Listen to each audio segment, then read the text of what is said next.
क्या कह रहे हैं सत्संग में परमात्मा, ध्यान से सुनना, इसमें बहुत गहरे रहस्य हैं, 3-4। इसी प्रकार ये भक्ति आध्यात्मिक परमात्मा प्राप्ति रूपी जो प्रश्न है, ये क्वेश्चन है, ये क्वेश्चन है, इसको हल करने के लिए, इसको सोल्व करने के लिए आपने इस दास को भगवान मानना पड़ेगा। तब आपकी आध्यात्मिक क्रियाएं सफल होंगी। क्या कह रहे हैं गुरुजी?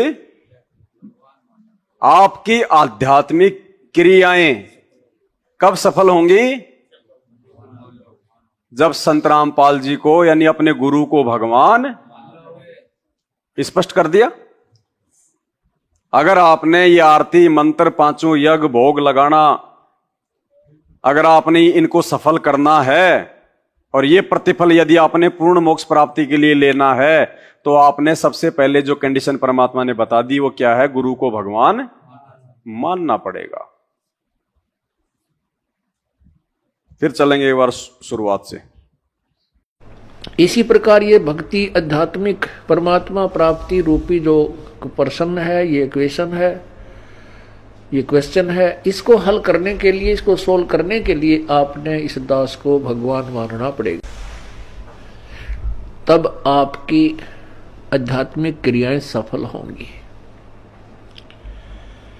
जैसे आप यहां से जाओगे, आपने परमात्मा देखा नहीं है, आपने इस दास को देखा है। क्या कह रहे हैं गुरुदेव?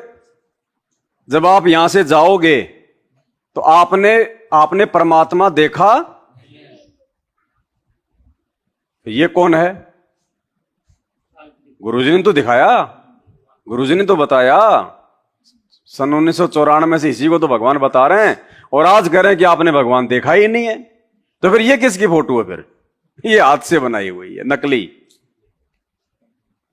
गुरुदेव क्या कह रहे हैं? आपने इस दास को देखा है। किस दास को? गुरुदेव को, संत रामपाल जी भगवान को। कि बच्चों, तुमने भगवान नहीं देखा, तुम्हारा तो जन्म ही अब हुआ है। तुमने भगवान को नहीं देखा, तुमने किसको देखा है? अपने गुरु को, संत रामपाल जी को देखा है। यहां से जाओगे, आपने परमात्मा देखा नहीं है, आपने इस दास को देखा है। वो परमेश्वर इस दास का रूप धारण करके आपके समक्ष वहां खड़ा होगा। अब जैसा जिसका व्यवहार इस दास के प्रति यहां है, वो वैसा ही करेगा। जैसा आपका इस दास के प्रति आपके मन में दोष या श्रद्धा है, वो ज्यों की त्यों वहां होगी। जब आपकी वहां एक बार फिर जो है पछोड़ लाओगा परमात्मा। फाइनल परीक्षा कहां होगी? त्रिकुटी पे। और उसकी रिहर्सल हमारे को आज हमारे को यहां पहले से अभ्यास करवाया जा रहा है धरती पे, उस फाइनल परीक्षा में फेल होने से बचाने के लिए। आज हमें यहां पे गुरु को भगवान मानने की ट्रेनिंग साध संगति के माध्यम से दी जा रही है। क्योंकि वहां जाके यदि हमने गड़बड़ कर दी, वहां जाके यदि हमने भगवान को पहचानने में गलती कर दी, भूल कर दी, तो मार खाएंगे कब? जब यहां हम दो भगवान मानेंगे। अपने घर में अपने दीवारों पे गुरु गोविंद की फोटो रखेंगे, जो उनके महीने में दाढ़ी मूछ वाली फोटो को भगवान मान के इसका प्रकट दिवस मना लेंगे। कबीर जयंती, कबीर प्रकट दिवस, 8 सितंबर आते ही संत रामपाल जी का अवतरण दिवस, इनका प्रकट दिवस, इनको भगवान बना लेंगे। हैं? कबीर रोडों पे खड़े होके जयकारे लगाएंगे, वेदों में प्रमाण है कबीर साहेब भगवान है। और आश्रम में क्या कहेंगे? बंदी छोड़ सतगुरु रामपाल जी भगवान की। तो रोडों पे तो ये भगवान है, आश्रम में ये भगवान है।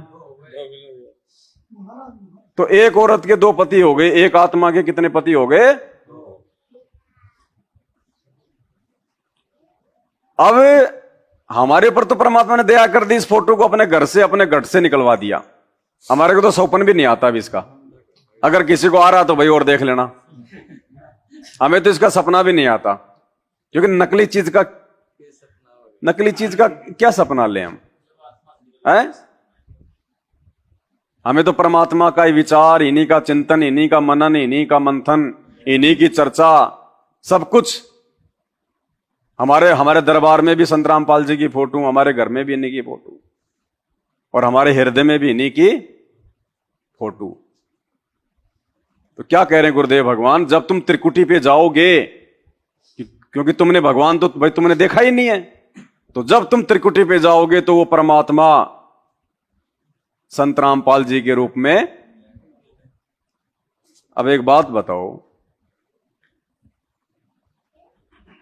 छुप के कौन रहता है? काल सबके समक्ष प्रकट नहीं होता ना। क्यों? क्योंकि उसने कुकर्म कर रखा है, उसको श्राप लगा हुआ है, उसकी असलियत सामने आ जाए, इसलिए गुप्त रहता है, प्रकट नहीं होता। वो अपने तीनों पुत्रों के माध्यम से अपना सारा काम, वो काल भी आके दर्शन नहीं दे रहा और वो भगवान भी आके दर्शन नहीं दे रहा ना। वो काल अपने रूप में त्रिकुटी पे आ रहा और गुरु जी कह रहे हैं कि वो भगवान भी नहीं आएगा, मेरे रूप में आएगा। तो चलो भाई, काल को तो श्राप लगा हुआ है, भगवान को कौन सा श्राप लगा हुआ है? भगवान क्यों नहीं दर्शन दे रहा फिर? क्योंकि वो भगवान भाई, जब वो त्रिकुटी तक वो परमात्मा सतलोक से संत रामपाल जी का रूप बनाने के लिए आ सकता है, तो आज धरती पे ये कौन है फिर? क्योंकि त्रिकुटी पे परमात्मा अगर ये रूप बनाएगा अपने गुरु का, तो आज अपने गुरु का फिर कौन सा रूप है? यहां ये रूप है। तो जब वो त्रिकुटी पे भगवान हो सकता है, तो यहां क्यों नहीं हो सकता?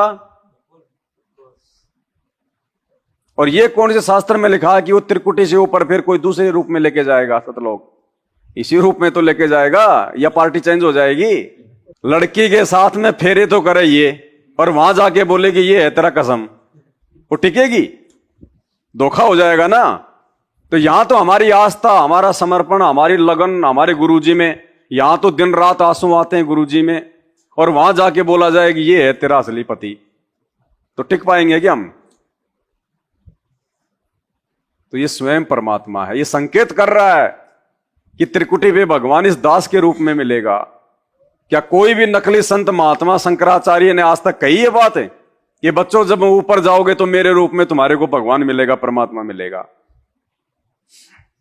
उनको तो ये नहीं पता भगवान है क्या। वो तो निराकार निराकार, बूंद समुद्र में मिल जाएगी, बूंद समुद्र में मिल जाएगी।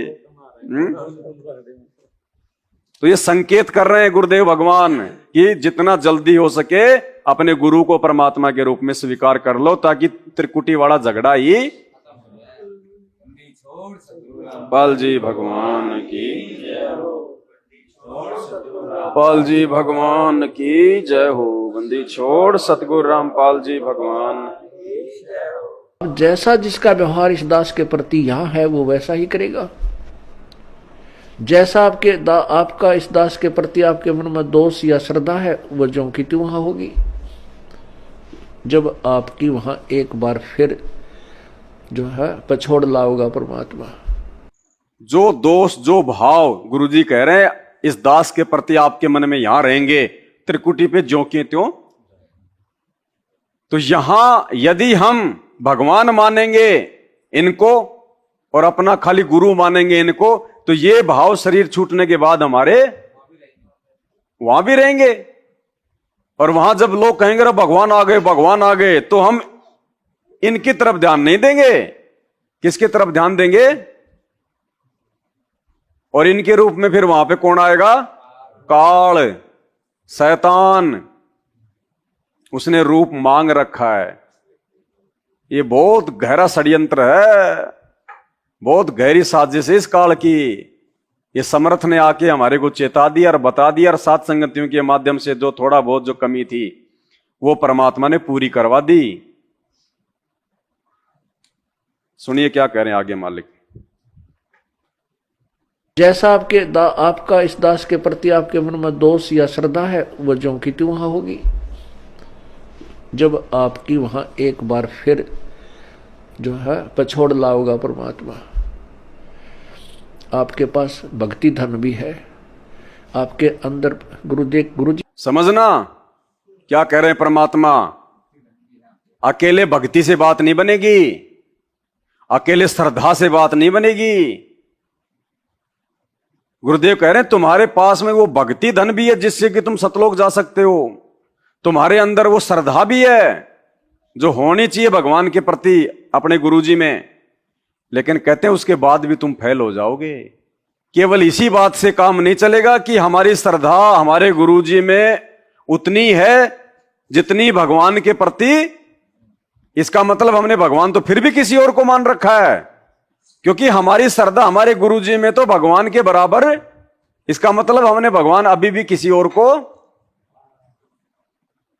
तो भी हम फेल हो जाएंगे। अगर हमने अपने गुरुजी के अलावा किसी और को भगवान मान भी लिया, तो देख भी लिया, तो किसी और में भगवान। ध्यान से सुनना ये एक एक पॉइंट को, एक एक शब्द अरबों खरबों का है। जैसा आपका इस दास के प्रति आपके मन में दोष या श्रद्धा है, वो ज्यों की त्यों वहां होगी। जब आपकी वहां एक बार फिर जो है पछोड़ लाओगा परमात्मा। अब सुनियो, आपके पास भक्ति धन भी है, आपके अंदर गुरु जी के प्रति वह श्रद्धा नहीं है जितनी भगवान के प्रति होनी चाहिए, तो भी आप वहां से रिजेक्टेड हो जाओगे। क्यों? तिरकुटी के ऊपर गुरु को भगवान ना मान पाए। ये आपको रिहर्सल कराई जा रही है आपसे, और आपने इस रिहर्सल में इस दास को प्रभु मानकर व्यवहार करना है, परमात्मा जानकर हर तरह की क्रिया करनी है। बोलते समय, चालते समय अंदर में कोई विशेष गुरुजी के विषय में विवेचन करते समय आपने ये जानना पड़ेगा कि जैसे हम भगवान के बारे में सोच रहे हैं, नहीं, आपने ये विचार करना चाहिए कि हम गुरुजी के बारे में क्या सोच रहे हैं। नहीं, हम भगवान के बारे में सोच रहे हैं। इतना विवेचन। यदि इस दास में कोई दोष देख रहे हो तो आप परमात्मा में दोष देख रहे हो, या तो फिर त्याग जाइए, यहां से चले जाइए। आपको ऐसे गुरु की आवश्यकता नहीं जिसमें आप दोष निकाल रहे हो। हम इसी प्रकार परमात्मा को प्राप्त कर सकते हैं। गुरु मानुष कर जानते ते नर कहिए अंधे, ओवे दुखी संसार में आग काल के फंद। कितनी बड़ी सावधानी बताई। ऐसे नहीं मिलता भगवान। सबसे पहले तो अपने गुरु को परमात्मा। अब पहली बात तो ये देखो कि ये काल गुरु को भगवान मानने नहीं दे रहा। ये तो आप और हमारी आंखें खुली है, परमात्मा की विशेष रजा हुई है। ये रजा तो ब्रह्मा विष्णु महेश पे भी लाखों जन्म नहीं हो सकती और आगे। इसलिए गुरुजी कहते हैं कि तुम्हारे नाखून के बराबर भी नहीं है वो, भले वो परम शक्ति बन के बैठे हैं अपनी भक्ति के बलबूते पे। लेकिन मोक्ष प्राप्ति के मामले में, अध्यात्म के मामले में, ज्ञान के मामले में, तत्व ज्ञान के मामले में ब्रह्मा विष्णु महेश भी संत रामपाल जी के भक्तों के नाखून के बराबर नहीं है। उनको तो 84 लाख योनियां भोगनी है, और हमारा भोग भुगा के और फाइनल गेम है। तो सबसे पहले तो गुरु की पहचान ही महाभारत है यहां पे, क्योंकि इंसान को कोई भगवान मानता ही नहीं है। यहां भगवानों को लोगों ने भगवान नहीं माना। भाई 650 साल पहले तो मानते हो कि भाई ये भगवान थे, इसमें तो कोई संदेह नहीं है। किसने माना उस समय? सबसे बड़ी गलती हमारी क्या रही 650 साल पहले? एक ही तो थी, हम अपने गुरु को भगवान, क्योंकि ये गुरु रूप में आए हुए थे जैसे आज आए हुए हैं। उस समय भी इन्होंने नहीं कहा किसी को ओपन में कि मैं भगवान हूं, मैं परमात्मा हूं। वाणियों में इन्होंने संकेत किए उस समय। बाद में गरीबदास जी ने बताया अपनी वाणियों में कि ये परमात्मा थे, ये भगवान है। गरीब हम ही अलख अल्लाह हैं, कुतुब गौस और पीर, गरीबदास खालिक धनी हमरा नाम। ए स्वामी सृष्टा में सृष्टि हमारे तीर, दास गरीब अदर बसे वो अवगत सत्य। ये गरीबदास जी ने फिर अपनी वाणियों में 300 साल बाद में जाके ये बोला। उस समय इन्होंने नहीं कहा कि मैं भगवान हूं, और उस समय यदि कह देते मैं भगवान हूं और थोड़ा थोड़ा संकेत भी किया था, तो शेख तकी ने कितने जुल्म किए हैं। सिकंदर लोदी से, राजा से शिकायतें, कि ये काफिर अपने आप को अल्लाह कहता है, भगवान कहता है, कभी उसको खूनी हाथी के नीचे डाला जा रहा है, कभी झेरे कुएं में डाला जा रहा है, कभी तेल के कड़ाई में डाला जा रहा है, कभी जंजीर बांध के, पत्थर बांध के जो है गंगा जी में डुबोया जा रहा है। थोड़े जुल्म हुए थे क्या? लेकिन फिर भी लोगों ने भगवान, सबसे बड़ा रीजन 650 साल पहले परमात्मा मिलने के बाद भी जो रहा सतलोक ना जाने का, एक ही कारण था उस समय भी, और इसीलिए परमात्मा ने वो परीक्षा ली थी। क्योंकि बार बार वो परमात्मा कहा करते थे उस समय जब वो गुरु रूप में थे कि भाई तुम तो खाली देखा देखी में तुम मुझे जो है अपना भगवान कहते हो, परमात्मा कहते हो, तुम मुझे मानते नहीं हो परमात्मा। जैसे आज सतलोक आश्रम मैनेजमेंट हरियाणा वाले जयकारे लगाते हैं, सतगुरु रामपाल जी भगवान की जय, भगवान की जय, लेकिन मानते कोई नहीं है। क्योंकि मानते फिर भी वो दाढ़ी मूंछ वाले कोई है। वरना आज भगवान आ गया जब तुम्हें पता है, कन्फर्म है, तो हम सत्सेवकों की तरह फिर खाली अपने भगवान का प्रकट दिवस क्यों नहीं मनाते? दाढ़ी मूंछ वाले का क्यों मना रहे हो फिर तुम जून के महीने में, अगर तुमने एक को भगवान मान लिया और पहचान लिया तो? लेकिन सिर्फ जुबान तक संत रामपाल जी भगवान है, बाकी असली भगवान उनके लिए आज भी ये नकली फोटो है जो काल ने रूप मांग रखा है भ्रमित करने के लिए। तो 650 साल पहले भी लोग ऐसे कहा करते थे जैसे आज चिल्ला रहे हैं। तो परमात्मा बीच बीच में कहा करते रहे तुम मुझे भगवान नहीं मानते, नहीं मानते।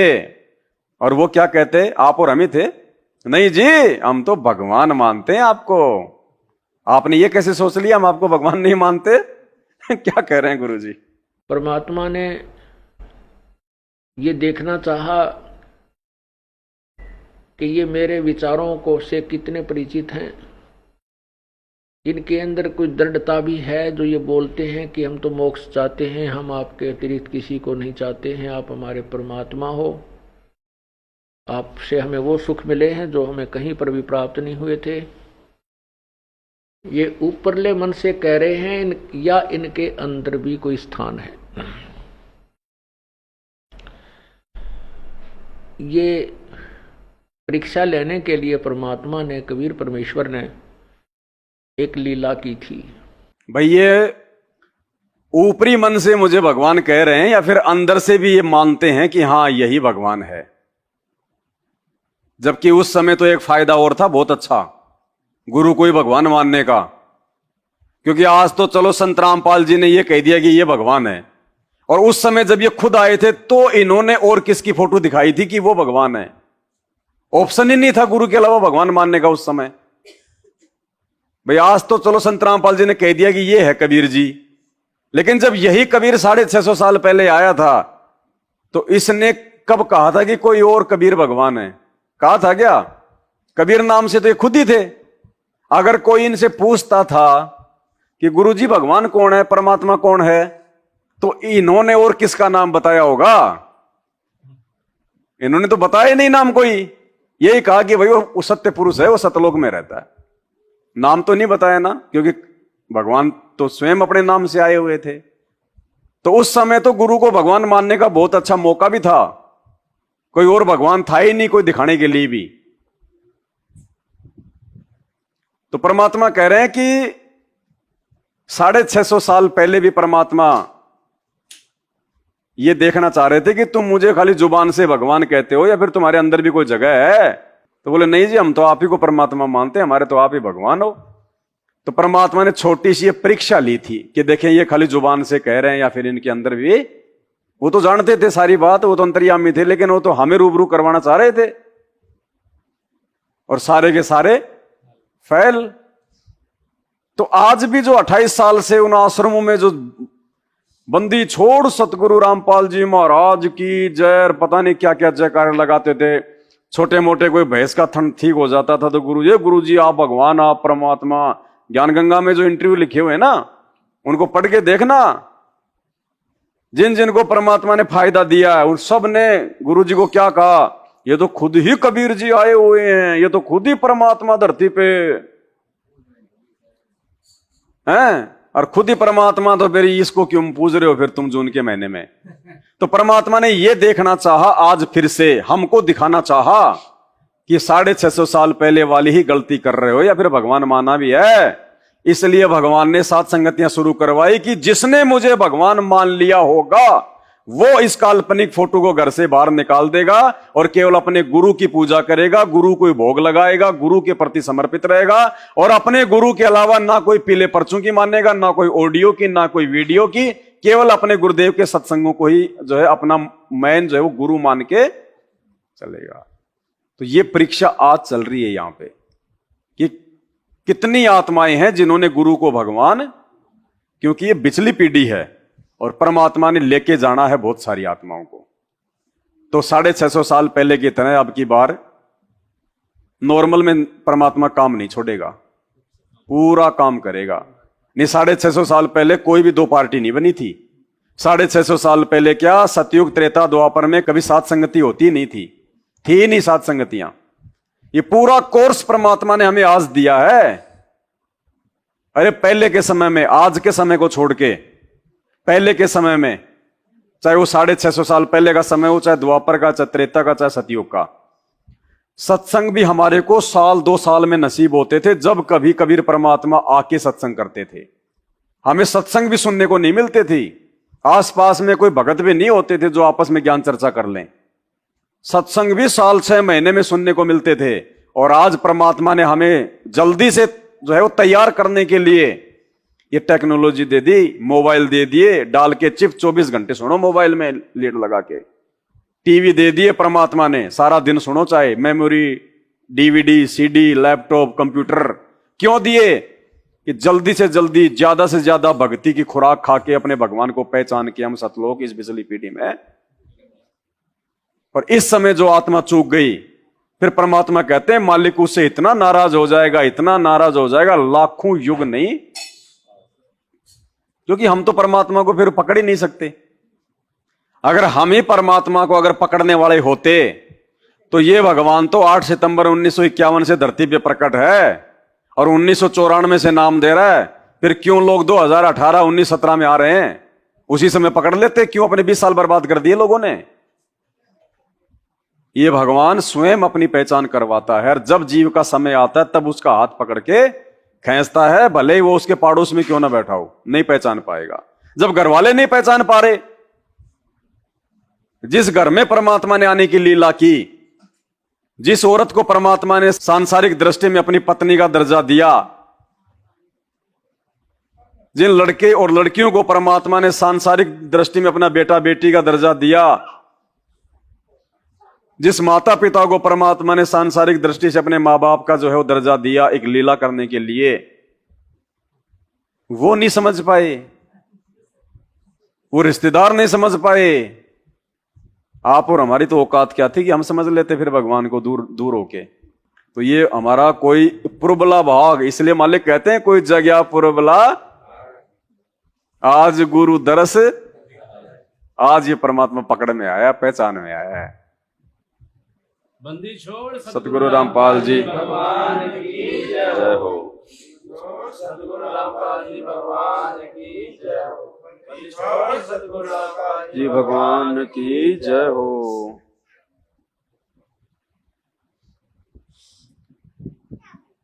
तो भाई और बहनों, अब की बार मौका नहीं चूकना है। ये फाइनल दाव अपना लगा है अब की बार। और परमात्मा कहते हैं ये बकैत दाव मत चूक मेरी प्यारी। ये आत्मा अब की बार ये दाव ना चूक जाना। बड़ी मुश्किल से ये परमात्मा पहचान में आया है, पकड़ में आया है। और अब की बार अगर हाथ से निकल गया ना फिर दोबारा उम्मीद ना करना कि इतना जल्दी ये परमात्मा मिल जाएगा। देखो, हर एक सत्संग में बहुत गहरे रहस्य दिए हैं परमात्मा ने। हम लोग खाली सुनते हैं लेकिन मंथन नहीं करते, और मंथन किए बिना वो रहस्य निकल के नहीं आएगा। अब हमने दूध से हमने दही तो जमा दिया, लेकिन जब तक उसमें मंथन नहीं करेंगे, मथेंगे नहीं, तो घी कैसे निकल के आएगा? तो सत्संग सुनना तो बहुत अच्छी बात है, लेकिन सुनने के बाद में यदि हम उन पे विचार नहीं करेंगे कि परमात्मा ने सत्संग में क्या बोला है, क्या कहा है, क्या संकेत है, और खुद को संकेत समझ में नहीं आ रहे, इसलिए साध संगति की जरूरत पड़ती है। भगत भाई बहन जहां मिलते हैं, संत समागम होता है, तो मालिक कहते हैं सत्संग में बूटे साधु, एक से एक अगाधु, नर उनकी शरणा लाग, जिनकी झुकी तड़े न। इसलिए परमात्मा ने साध संगति के महत्व को समझाया है कि जय तैने सूझे नहीं तो शब्द साखी सुन ले, और साखी भूत संगीत है वासे लाओ। इसलिए परमात्मा ने साध संगति के महत्व को समझाया है। एक तो आप अकेले आरती करो, और एक आप 50 भाई जो है मिलके परमात्मा की आरती करो, भोग लगो, तो हमें उसका पुण्य ज्यादा मिलता है। वहां पे भक्ति का प्रभाव ज्यादा होता है वहां पे। तो महीने में ज्यादा नहीं, कम से कम एक साथ संगति तो चूकनी नहीं चाहिए। वर्तमान में गुरुजी आ जाएं फिर तो चाहे रोज उनके पास में बैठे रहो, लेकिन उनकी गैर हाजिरी में कम से कम एक साथ संगति तो चूकनी, कम से कम एक महीने की बैटरी तो चार्ज हो जाए। वरना वही बात है, गुरुजी कहते हैं चाहे तुमने 30 महल बनवा दिया और 5 दिन तुम उसको बंद करके कहीं चले जाओ, जब तुम 6ठे दिन आओगे ना तो धूल जमी मिलेगी। यदि हम परमात्मा से दूर रहेंगे, इनके सत्संगों से दूर रहेंगे, इनके विचारों से दूर रहेंगे, तो काल जो है अपनी अज्ञानता की धूल धीरे धीरे जमा देगा। क्या कह रहे हैं सत्संग में गुरुदेव भगवान? अपने गुरु को ही महत्व दे रहे हैं भगवान के बजाय। ध्यान से सुनना क्या कह रहे हैं। परमात्मा कहते हैं जब तुम भक्ति करते हो और पतिव्रता पद पर रहते हो, यानी 100 वर्ष तो सतगुरु पूजा, एक दिन आन उपासी, वो अपराधी आत्मा भाई पड़े काल की फांसी। 100 वर्ष तो आप वो साधना कीजिए जो दास आपको बता रहा है, और एक दिन आन किसी के कहने से आन उपासना कर ली, कहते वो अपराधी आत्मा फिर पड़े काल की फांसी। वो साधना आपने किसी और के बताई हुई नहीं करनी है। और जब आप पतिव्रता पद पर रह करके साधना करोगे, पतिव्रता पद का मतलब है केवल एक ही गुरु और दूसरा पृथ्वी पर नीचे भगवान भी आ जाए। क्या कह रहे हैं? पतिव्रता का क्या मतलब होता है? केवल एक ही गुरु। पतिव्रता पद का मतलब केवल अपने गुरु को ही भगवान मान के भक्ति करना। क्या कह रहे हैं? ध्यान से सुनना।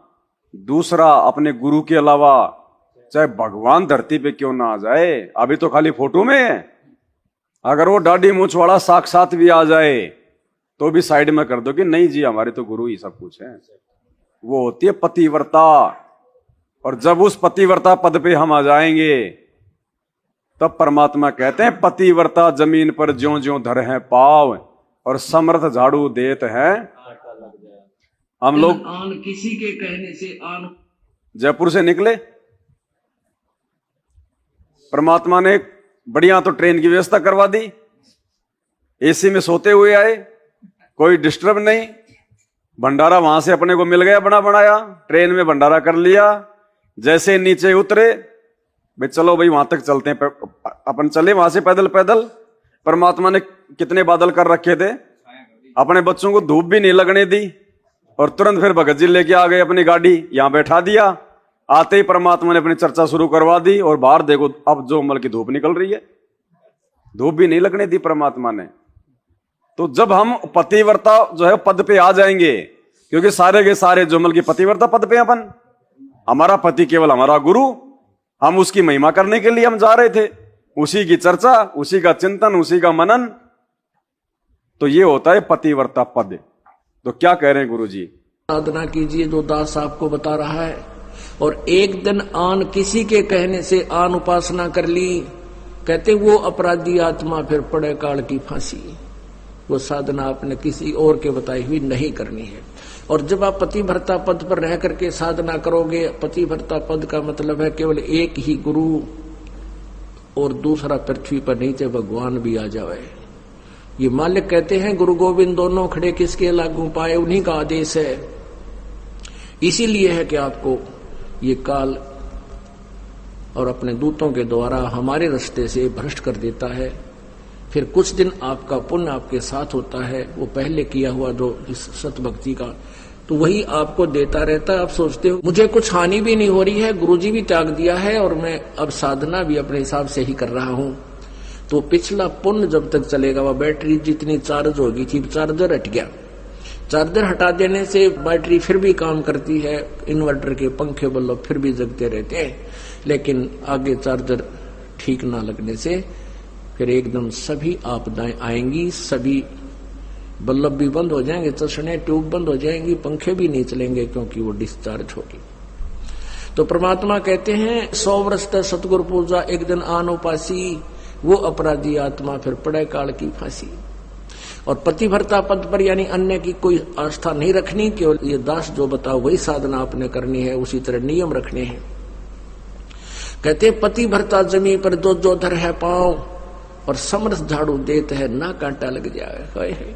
आपके जीवन रूपी सफर को परमात्मा आपके पाप कर्म रूपी कांटों को ऐसे बुहार देगा, साफ करके रखेगा कि मेरे बच्चे को, मेरी प्यारी आत्मा को ये कर्म रूपी कांटा दुख ना दे दे। कहते समरस झाड़ू देत है पति भरता, फिर ऐसी जो आत्मा जो एक परमपिता पर रुकने वाली, सच्ची श्रद्धा करने वाली, अपने जीवन रूपी सफर पर पग रखती है, तो समर्थ झाड़ू देत है कहीं ना काटा लग जाए। बोलो सतगुरुदेव की जय। सतगुरु रामपाल जी भगवान की जय। बंदी छोड़ सतगुरु रामपाल जी भगवान की